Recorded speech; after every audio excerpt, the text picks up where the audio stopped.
This video contains news and analysis related to a recent terror attack in Kashmir. The content may include sensitive visuals and discussions that could be distressing to some viewers. Viewer discretion is advised. We strongly condemn all forms of violence and terrorism. The purpose of the content is solely to inform and create awareness based on verified reports. Top quality और consistent performance के लिए सिर्फ silver pump नाम याद रखना। নমস্কার, টিভি9 বাংলায় আপনাদের আরো একবার স্বাগত জানাই। আমি শুভজিৎ রয়েছি আপনাদের সঙ্গে। পাকিস্তানের বেয়াদবির কথা কিন্তু বারবার আপনাদের জানাচ্ছি, সেই খবর বারবার আসছে। একটার পর একটা ভারী বিস্ফোরণের শব্দ জম্মুতে পাওয়া যাচ্ছে। উধমপুরে সেখানেও ভারী বিস্ফোরণের শব্দ পাওয়া গিয়েছে। পাঠানকোট, শ্রীনগর, উধমপুরের লক্ষ্য করে মিসাইল ছোড়ে পাকিস্তানের হামলার সব চেষ্টা ভারতীয় সেনা ব্যর্থ করে দিয়েছে।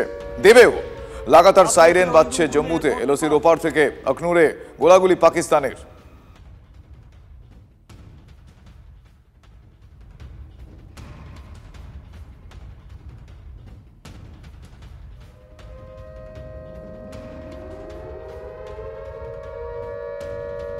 আবারও ভারী বিস্ফোরণের শব্দ পাওয়া গিয়েছে। এর আগে পরপর ভারী বিস্ফোরণের শব্দ পাওয়া যায় জম্মুতে, উধমপুরেও ভারী বিস্ফোরণের শব্দ পাওয়া যায়। পাঠানকোট, শ্রীনগর, উধমপুরে মিসাইল ছোড়ে পাকিস্তানের হামলার সব চেষ্টা ভারতীয় সেনা ব্যর্থ করে দিয়েছে। লাগাতার সাইরেন বাজছে জম্মুতে। এলওসির ওপার থেকে আখনুরে গোলাগুলি পাকিস্তানের।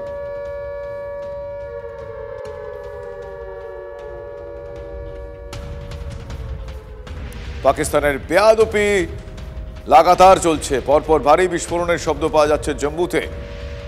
যদিও সব তাদের এই মিশন ইম্পসিবল করে দিয়েছে ভারত, একটাও বাস্তবায়ন ঘটাতে দেয়নি, দুর্মুষ করে দিয়েছে ভারত। পাকিস্তানের একটার পর এক প্রয়াস ভারত ব্যর্থ করে দিয়েছে। আমার সহকর্মীরা আমার সঙ্গে রয়েছেন। এই মুহূর্তে আমার সঙ্গে আমার 3 সহকর্মী রয়েছেন, তাদের সঙ্গে কথা বলবো। আমার সঙ্গে রয়েছেন আমার সহকর্মী জ্যোতির্ময় কর্মকার, আমার সঙ্গে রয়েছেন আমার সহকর্মী সায়ন্ত ভট্টাচার্য, আমার সঙ্গে রয়েছেন আমার সহকর্মী সুমন মহাপাত্র। আমি শুরুতেই জ্যোতির্ময়ের কাছে যাব। জ্যোতির্ময়, জম্মুতে এই মুহূর্তে লেটেস্ট কি আপডেট, লেটেস্ট কি ছবি? দেখো, ভোর 5টা থেকে সকাল 6:30 পর্যন্ত এই 1.5 ঘন্টায় প্রতি 2 মিনিট অন্তর অন্তর লাগাতার বিস্ফোরণের শব্দ শোনা গিয়েছে এই জম্মু শহরে। আমি এখানকার ছবিটা কিছুটা আমার ক্যামেরা পার্সনকে দেখাতে অনুরোধ করব। আপাতভাবে এই মুহূর্তে রাস্তাঘাটে গাড়ি ঘোড়া চলাচল শুরু হয়েছে এবং ভারী বিস্ফোরণের শব্দ সত্ত্বেও কিন্তু জনজীবন স্বাভাবিক রাখার একটা মরিয়া প্রচেষ্টা কিন্তু সাধারণ মানুষের তরফ থেকে দেখা যাচ্ছে। প্রশাসন বারবার ধরে আবেদন করছে মানুষকে যে আপনারা বাড়ির ভেতরে থাকুন, কিন্তু তারপরেও আমরা ভোরের আলো ফোটার পর দেখতে পাচ্ছি যে সাধারণ মানুষ তারা রাস্তায় নামছেন। আর যখন সাধারণ মানুষ রাস্তায় নামছেন সেই সময় যে খবর আমাদের কাছে এসে পৌঁছচ্ছে তা হচ্ছে আপ শম্ভু মন্দির, জম্মু শহরের ভেতরে আপ শম্ভু মন্দির, সেই মন্দিরের ওপরে কিছুক্ষণ আগে একটি রকেট এসে পড়েছে। যে জায়গায় আমরা দাঁড়িয়ে রয়েছি সেখান থেকে কিছুটা দূরে এই রকেট হামলা হয়েছে বলে সূত্র মারফত আমরা খবর পাচ্ছি। আপাতভাবে কোনো ক্ষয়ক্ষতির খবর নেই, কারণ মৃত্যুর হতাহতের খবর নেই, কিন্তু মন্দিরে যথেষ্ট ক্ষতি হয়েছে বলে আমরা খবর পাচ্ছি। একইভাবে জম্মু শহরের ভেতরে রেসিডেন্সিয়াল এরিয়াতে একটি বাড়ির ওপরে হামলার ঘটনা ঘটেছে।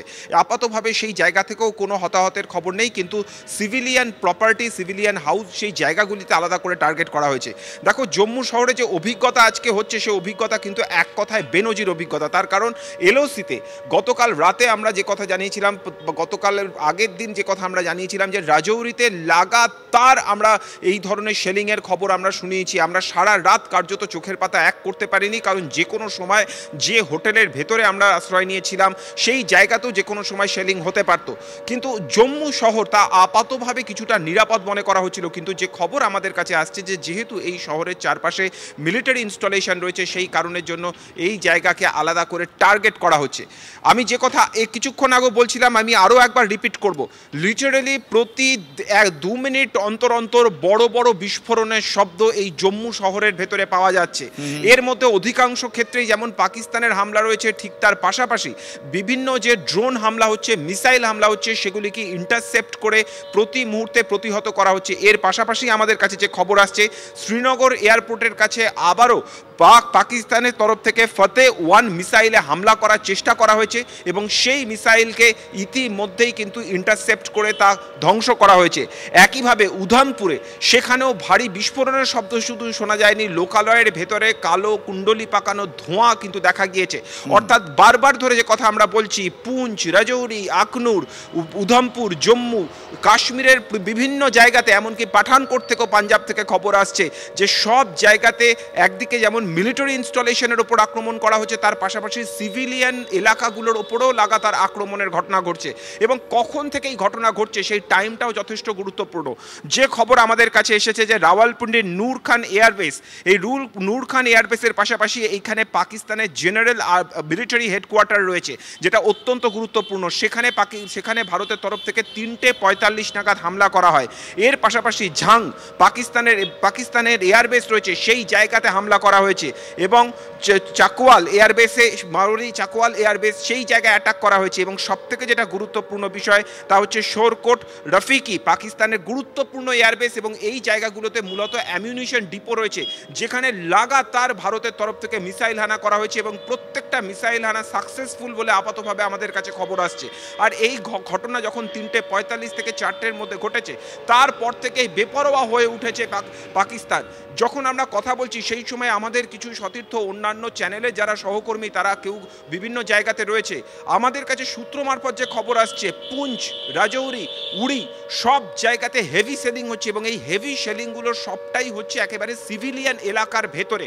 সাধারণ মানুষকে টার্গেট করার চেষ্টা চলছে। তার কারণ পাকিস্তানের প্রথম থেকে যে আক্রমণের ধরন আমরা দেখতে পাচ্ছি, গতকাল ব্রিফিংয়েও যে কথা বিদেশ মন্ত্রক এবং সেনাবাহিনীর তরফ থেকে জানানো হয়েছে যে যখন পাকিস্তান লাগাতার শেলিং করছে, মিসাইল হামলা করছে, যখন ড্রোনের মাধ্যমে হামলা করছে, তখন ভারত প্রত্যাঘাত করবে জেনে নিজেদের সিভিল অ্যাভিয়েশনের জন্য এয়ারস্পেস তারা শুধু খুলেই রাখেনি, যে ফ্লাইটে বিদেশি নাগরিকরা রয়েছে সেই ফ্লাইটকে তারা করাচিতে ল্যান্ড করাচ্ছে। এবং যেখান দিয়ে এই ফ্লাইট আসছে লাহোর থেকে করাচি, তা কিন্তু পুরোপুরিভাবে ভারত যদি হামলা করে সেই জায়গার মধ্যে পড়বে। এবং তারা চাইছে যে এই সিভিলিয়ানদের, বিশেষত বিদেশি নাগরিকদের ঢাল হিসেবে ব্যবহার করতে। যদি কোনোভাবে তাদের ওপরে আক্রমণ হয়ে যায় তাহলে ইন্টারন্যাশনাল কমিউনিটি সম্পূর্ণভাবে ভারতের বিপক্ষে দাঁড়াতে বাধ্য হবে। কিন্তু তার সত্ত্বেও প্রত্যেকটি ক্ষেত্রে ক্লিনিক্যাল প্রিসিশন মেনে ভারত হামলা চালিয়েছে। এবং যে কথাগুলি আমরা জানালাম যে 3টি এয়ারবেসে লাগাতার হামলা চলেছে এবং এর পাশাপাশি ঝাং সহ একাধিক জায়গা, লাহোরে অ্যাটাক করা হয়েছে ভারতের তরফ থেকে, তারপর থেকে মরিয়া হয়ে উঠেছে। আমি আরও একবার এই শহরের ছবিটা দেখানোর চেষ্টা করব। এই জায়গাতে যে ছবিটা আমরা দেখতে পাচ্ছি যে এই মুহূর্তে কিছুটা গাড়ি চলাচল শুরু হয়েছে। আমি আবারও দর্শকদের উদ্দেশ্যে একই কথা রিপিট করব যে এটা একটা বেনজির অভিজ্ঞতা। ভোর 5টা থেকে 6:30 প্রতি 2 মিনিট 1 মিনিট অন্তর অন্তর লাগাতার ভারী বিস্ফোরণের শব্দে একটা শহর কাঁপছে। এর মধ্যে অধিকাংশটাই ভারতের তরফ থেকে যে পাল্টা প্রত্যাঘাত করা হচ্ছে, আশেপাশে যে বিভিন্ন মিলিটারি বেসগুলো রয়েছে সেই জায়গা থেকে লাগাতার সেই জায়গা থেকে ফায়ার করতে হচ্ছে। কারণ জম্মু শহরকে আলাদা করে টার্গেট করা হচ্ছে। জম্মু শহরে বিভিন্ন জায়গাতে যে মিলিটারি ইনস্টলেশন রয়েছে 3 দিকে, সেই জায়গাগুলিতেই মূলত টার্গেট করা হচ্ছে। এবং সেই কারণের জন্য জম্মু শহরের ভেতরে আপাতভাবে 2টি জায়গা থেকে আমাদের কাছে খবর আসছে, একটি শিব মন্দির আপশম্ভু টেম্পল এবং তার পাশাপাশি আরেকটি রেসিডেন্সিয়াল এরিয়ায় একটি বাড়ির ওপরে হামলার খবর আমাদের কাছে আসছে। এবং পাকিস্তানের এই নক্কারজনক ভূমিকা তা কিন্তু প্রত্যেকটা জায়গায় স্পষ্ট হয়ে যাচ্ছে। নিঃসন্দেহে নক্কারজনক ভূমিকা প্রত্যেকটা জায়গায় স্পষ্ট হয়ে উঠছে, এক কথায় বললে তাই দাঁড়ায়।